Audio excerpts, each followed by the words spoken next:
All right, and welcome to another edition of the Black and Gold Report. We're joined by, I think he's now the Hockey Information Director of the Ohio Bobcats, Ryan Boyd from snowy Denver, Colorado. How's it going? It's good, man. I'm a hockey guy, but it's a little too much snow at the moment here. But otherwise, it's all great. Hopefully holidays have been good to you and good to all the people in the Grizzly Nation. Right on. Oakland is starting up here. They're back at practice already, and they've got a game at U of M Dearborn on Friday, and a big outdoor game on Saturday in Detroit at Clark Park, which the Red Wings helped renovate and make that place really nice. But before we get to general things, what's your biggest surprise throughout the first half of the ACHA? It's a really good question. I think it's hard to overlook what Central Oklahoma has accomplished, and that may be a kind of cliche answer or maybe an expected answer, but I mean that's just how it is. Central Oklahoma's been phenomenal. They're 22-1. They have some really, really impressive big wins. There's been times this year when they've been number one in the country, over top of Arizona State, who you and I both know, with the type of NCAA Division I talent they've already recruited to that team. It's a statement to say that they've been higher and at times have been better than Arizona State has been. Right. So I'm incredibly impressed with what they've done. And then on the disappointing side, is there any team out there that is disappointing you that you thought would do better? Yeah, there definitely is. A couple of teams that come to mind. The first one being Iowa State. I'm a CFCHL guy. It's been this way for now 5 or 6 years. I've been doing this, and I thought this was a year that Iowa State was going to be really dangerous. They have who I think is the best goalie in the country in Matt Cooper, and I thought that some of the pieces on offense and defense that would fit, they just did not fit into place, and those guys are sitting at 9, 9, and 5. I know they have a relatively good ranking at 13, but 9, 9, and 5 is significantly lower than I thought they'd be at in terms of a record right now. And let's talk a little bit here about the Bobcats. Can you just let our listeners know how things are going down there? I know that a lot of people up here are big fans of your head coach. Sean Hogan used to coach up here at Oakland, and I know that he's probably doing everything I told you he would do in terms of getting you guys in the top right off the bat. Yeah, there's no question. He's already, like you said, he's a fan favorite there, but for your fans, he's a fan favorite in Athens as well. The people love him. He's good in so many different ways. One way being that he's just really good at connecting with everyone. He does a good job of interacting with the fans. He's already created a really good bond with our student section, and he's done the same with his players. The relationship, and I've talked to all the guys, and they talk about this bond that they form with him, where it's part of the time they're having fun and they're joking around, and he's just a fun guy. But in the other half, these guys respect the heck out of him. They really believe in his system, and while last year Jonathan Sheridan brought a lot of great things to the table, there's something about this system that he's brought that just fits the type of guys that we have in Ohio. And the one thing above all else that has really been noticeable, Corey, is the way that we have excelled in special teams area. The power play is better than it was last year, but even more than that, the penalty kill this year has been close to perfect. They're killing like 97% of opposing power plays, and it's because the aggressive nature of this team and the aggressive system that they run is truly second to none that you'll find in the ACHA. Right, and that's kind of one of the things that we've been used to up here is the aggressive penalty kill. And I know when I first started up here and you had Hogan, and you were just surprised at how aggressive the penalty kill is, and it's something that you grow used to, and you eventually start expecting shorthanded goals, which is kind of the way things go around here. But let's look at Oakland now. If I were to tell you, Ryan, at the start of the season that Oakland at the semester break would be 4th or 5th in goals scored, what would your response to me have been in terms of where they are? Oh, man, it's a good question. That I believe that Oakland has a really unique offensive combination. I think they've got so many different guys that do different things so well. I think that Billy Ballin is outstanding. Got to give a shout out to my guy Billy. He'll get a kick out of that. Ryan Rotundi's obviously really, really strong. Kyle Nelson has more than 10 goals scored this year. And there's more guys. When you go down the list, there's so many guys that have been involved on offense. So I've been really, really impressed with what they've done. But the problem is it's inconsistencies. And you and I could talk at great length about this. A team like Oakland that scores as many goals as they do shouldn't have 11 regulation losses and a few losses in overtime or shootouts. It just doesn't add up the way that the record looks compared to the goal scoring. Yeah, I thought that if you would have told me that, actually, I didn't know that they were that high in goals in terms of in the nation until a couple weeks ago. I kind of just looked because you were just looking through, and there's a lot of games. Like, seems like they're always scoring 4 and 5 goals a game.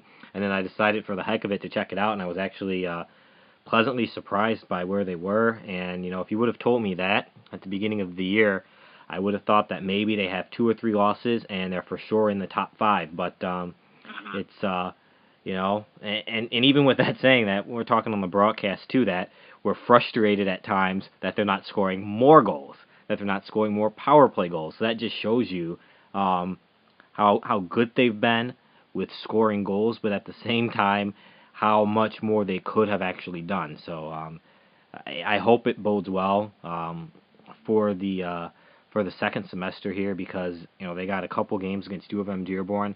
There is no room for error right now with the Golden Grizzlies, and defensively they have to clamp things down to help out Hurschuk and Munoz back there, and certainly those guys are definitely going to want to make all the stops that they can make. But that brings me to my next question, and that is the ranking system. And there's been some frustration here since the Red Wings are struggling in shootouts this year. There's been a ton of frustration in this area about the shootouts and how everyone just wants to go to 4-on-4 and then 3-on-3. And then you have an Oakland team that has a couple shootout wins, but yet in the rankings, those go in as ties. So in actuality, when you go to a shootout, really, it essentially means nothing basically because you get nothing out of it. What are your thoughts? Yeah, I think it's silly. I think it's really unexplainable. I think it's borderline stupid, and I hate to use that word. The league might be giving me a call. I don't know, but I'm glad you did, because I wanted to use it, but I can't get fined anymore this year by the league. Hopefully they don't have my contact information, but it doesn't make sense, man. It's weird to me. Because I think that there's so many things about the computer rankings that I really like, and I'm a big supporter of this new system. Now that we're in we've done it for a couple of years now. I think a lot of things are great, but if you're going to make the teams play a shootout, and you're gonna have that happen, it should count for something. It shouldn't be something that can hurt a team. I get that it helps those teams that lose, but when you're fighting for those vital points, and we know that Oakland in particular, with the way this first half of the season has gone, you're absolutely correct. It's vital time. It's time to win games, and there's no questions asked about that. And sometimes it takes the extra time. Sometimes it takes the shootout to accomplish that, and you shouldn't lose points or hurt yourselves in the rankings just because you couldn't get it done, during that 5-minute overtime. So yeah, I think it's silly. Yeah, I mean, Oakland has a key win against Davenport, who they're fighting with for a national tournament spot, and the rankings computer system doesn't even recognize that they beat Davenport, even though they did. That boggles the mind here for me. And the other thing too is I know there's just a little bit of frustration with sometimes when a team loses to a team who isn't ranked in the top 15 or the top 20 or so, and then you see that team move up, which has actually happened this year with the game Oakland played. That team moved up, and Oakland barely budged. And so it's kind of the another little frustrating things with how everything is computed. But I would say the big reason why Oakland is where they are right now, and I know a lot of people want to know, and it's with all due respect, because you lost 2 games to Rochester College, and I know we love Coach Tomzek, but that shouldn't have happened, but credit to them. And then you lost to Indiana Tech. And so when you did that, and then you go to play Western Michigan, you beat them by a goal, and you go to a shootout, which obviously, as we just talked about, that second game doesn't even count as a win. And Western Michigan had a couple of not-so-good losses the week before you played them. that's why you where you are at this point. But I guess you just Yeah, have well, to kind of take care of business. Yeah, and it's interesting, Corey, and I didn't mean to jump on you That's there, fine. but it was a few years ago. I had the conversation with one of the Ohio players at the time. It was Brett Agnew. I'm not sure. He's a familiar face in Ohio, one of the best players we've ever had. And I asked him about it. I said, what changes for a team if we go to these computer rankings? And he made a really, really brilliant point. He said, more than ever before, every single game is going to count. He said, you can't finish the season, with 2 or 3 huge wins over the number 1 team in the country and have a bunch of voters see that and go, oh man, they got it together. It doesn't work that way anymore. It's every single game has added value and matters in that ranking system. And you're right. If you drop games like that you shouldn't drop, it's going to come back to bite you. Right. I mean, that's one of the things I was talking to one of our players the other day about that, and I was just saying that it's so hard to get yourself back in, whereas before, if you were in this situation, Oakland finished up 4-1-2 in the old system. I can promise you that Oakland would be at least top 15 in the old system. But in this new system, you finished 4-1-2 and only moved up, 2 spots, if that. Right. After that, I mean, they're playing way better, and they're playing their best hockey of the season, and it's really disappointing to only move up about 2 spots, but you have to keep trucking on if you're them. But, on to my other second issue, as we annoy the league tonight on the Black and Gold Report. Ryan Boyd from the Ohio Bobcats joining us, is the conference tournaments. And this has been bugging me for a while, ever since the GLCHL went to the conference and started doing conference tournaments. I know we've talked about it before, but when you're a team like Oakland and you can have your conference tournament, in all reality, the national tournament's decided, and you can't get any sort of an auto bid from the conference tournament. So what's the big purpose of the conference tournament, Ryan? Oh man, another really, really interesting topic. And it's funny because we can talk about these things, and I really do think that this current state of the ACHA is awesome. I think that it's moving in the right direction, and right. I Two tweaks. I rarely have negative things to say, but the conference tournaments, with the way they're currently set up, they don't really benefit anybody. And I know that the players would argue that, and they'd say, we're playing for the cup, and we want to take that tournament cup home. And I get that. I mean, there's a lot of excitement that goes into winning that tournament cup. But if you look beyond that, you look beyond the glory of holding up that cup, there's so many negatives and so many things that are concerning. For example, the first thing is the fact that they have to play a few extra games before playing in the tournament that's most important. I think that is a fatigue factor. I think that's an extra injury concern that you shouldn't have to have. And then even beyond that, as you were just mentioning, you're not playing for anything beyond that cup because they've already determined who's going to make the tournament. And I just think if you're a fan of college basketball in particular, there's so much fun and so much joy and excitement that comes from making the conference tournament worth something. It just adds so much more. You see coaches put so much more on the line, and they're willing to risk so much more. And I think it would do a lot more for the league, and it would benefit them a lot if they could make the value so much higher than just raising up that cup out of a battle of 5 or 6 teams. Right, and I can tell you that I've had actually the opposite reaction. I've talked to some players on different GLCHL teams the past 2 years, teams who are already out of national tournament contention, and the reaction I got was, let's just go to this game, lose this game so we can go home and go ahead and get our weekend and our summer started, because all it's going to do is going to cost us more money if we're here. We're going to lose our weekend if we're here, and we still go home at the end of the day whether we win this or not. And so that's a disappointing thing, and it would be exciting if you could have a team like, say, Eastern Michigan or Kent State or pick your league or whatever, that is not in the national tournament but can somehow, some way, claw their way in. Maybe they go on a hot streak, claw their way in by getting that auto bid, or doing something. Or even take a team like Oakland this year. Maybe for whatever reason things don't work out this second semester, and they can go to that national or to that conference tournament and get the auto bid, a team deserving to go. Just things like that. I mean, like you said, to make it more exciting, and there's way too much risk involved in that conference tournament right now.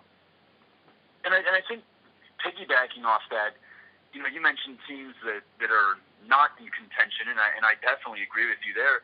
Well, how about teams that have already qualified for the tournament that would like to better their spot or better their chances? Because we now know, Corey, that with the way that the national tournament is set up, there's so much advantage that goes into being a top 4 seed because you play the Friday of the tournament and then you get that Saturday off. I mean, it's a enormous advantage to those 4 teams.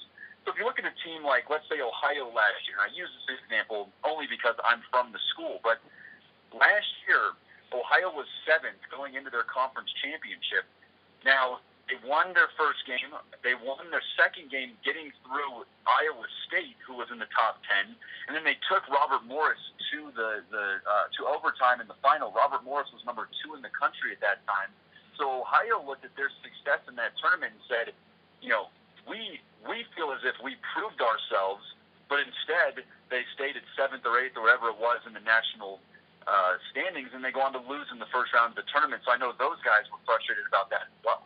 Right. That was going to be my other point, too, is that, how you have the NCAA basketball tournament, and they talk all the time at Selection Sunday that winning their conference tournament, even though they were already in, winning their conference tournament, they got that auto bid, but now their spot is much improved there. They might say, hey, listen, now they're a 3 seed instead of talking about a 6 or 7 seed or something like that. So it's always helpful. Ryan Boyd, Ohio Bobcats, just got a couple more things for you here. Since this is an Oakland audience here, Billy Ballant making Team USA again. Just your thoughts overall on that team and kind of what your expectations are for them. Yeah, I think year after year, the team gets better and better that they field. First of all, it's really, really cool that they've made that deal or they've put together this situation in which only ACHA players are represented by this team for Team USA. It speaks volumes about the status of this league and what Team USA thinks about the ACHA. But this particular team is going to be really, really deep, Corey. They've got a lot of offensive options. While I may not be the biggest fan of our friends out in Arizona, Arizona State has got some really, really deep talent. They've got a lot of guys on the team. Billy Ballant, another one of those forwards, just really, really explosive. Michael Harris joins them from the Bobcats. He, too, a really explosive scorer. I think defensively they're big. I think they're athletic. And then goaltending, it goes back to what I said. Matt Cooper is, in my mind, the best goaltender that Team USA has to offer from the ACHA, whether it be Division I all the way through Division III. He is the best guy. So I think that if you have the top goaltender and some pieces to kind of build around him, which Billy Ballant is absolutely a part of that, it's going to be a really, really competitive USA team. Couple more things here for you. Does Oakland make the national tournament, Ryan? I do think so. The reason being, and maybe I'll get some more fans on my side with this.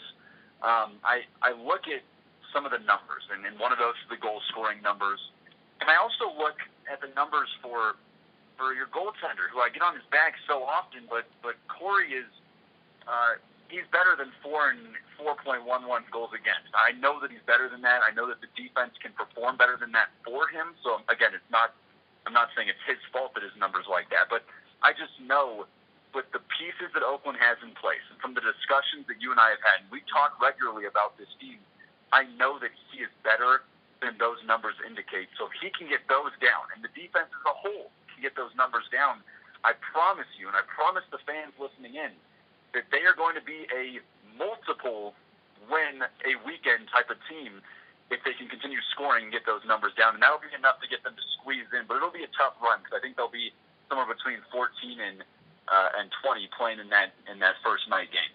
I think that I don't know where they're going to have to finish in order to get in, but in terms of how all the auto bids are going to shake out, but my guess, and this was a couple weeks ago, maybe even a month ago, was I had it at had to be at 16 in that final computer poll, was my guess a couple weeks ago. And that was at worst. Now, I don't know, how that's going to change, but that's quite a climb to do, but it's very doable. But my biggest thing for them, I would say, for Oakland, is that they have to find a way, some way, somehow, to avoid being in a situation where they have to go down to LaHaye and get 2 wins or even get a win.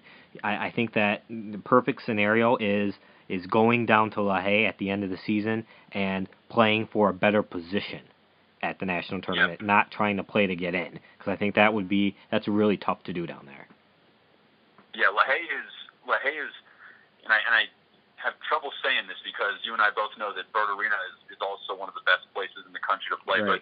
But LaHaye, in terms of the number of people that building holds, as well as the way that they position the fans, they put them right up on top of you on that second level of that building, and they can almost lean over the top, and if they wanted, they could drop things on you. I mean, it's a really odd, unique, intimidating environment. That's a really tough place to get a win. I don't care if you're number 1 Arizona State or you're number 23 Oakland. Right. Well, Ryan, we're going to let you go here, but it was good talking to you, and things are back underway here. I know you guys have another week off out there, so who do you guys open up with? We got Lindenwood on the road. Big. They're number 1 in the conference. We're number 2 at the moment. Okay, so hopefully you guys can get the job done there, and make sure you start beating up on those teams that are kind of, might be in Oakland's way to get in the national tournament. Can just knock those guys aside for us, and we'll be grateful for that, Ryan.